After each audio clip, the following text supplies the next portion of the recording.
FS students. Of course, we have moral, integrity, and values. we are FLL students. Of course, We use gender fair, Cultural sensitive. and inclusive language. I'm an ISEM student. Of course, I have courage, resilience, and professionality. I am Faye student. Of course, I am critical, adaptable, and competent.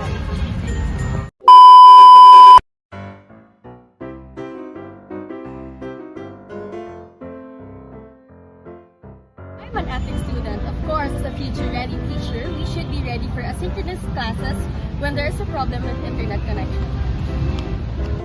I'm an ethics student. Of course, when I encounter mic problems, I will respectfully ask the professor if I can use the chat panel so I can still participate actively in the discussion.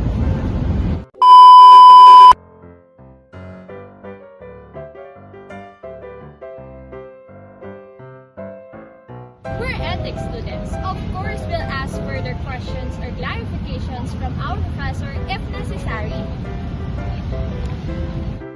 we're ethics students. Of course, we organize our notes or review the materials for us to participate or collaborate with class discussion.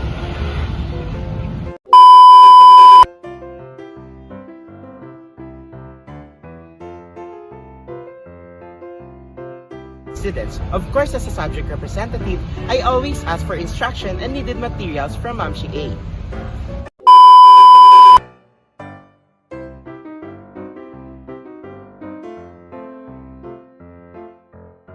I am an ethics student. Of course, as a future teacher, I practice to speak for myself and others with empathy. I'm an ethics student. Of course, I prioritize inclusivity and diversity in my conversations.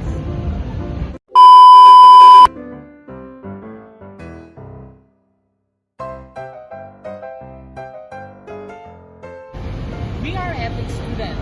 Of course, we are an active student.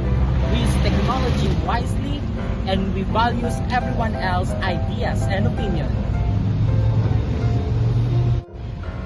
I am an ethics student. Of course, it's my role and responsibility to make things lighter, to learn more and make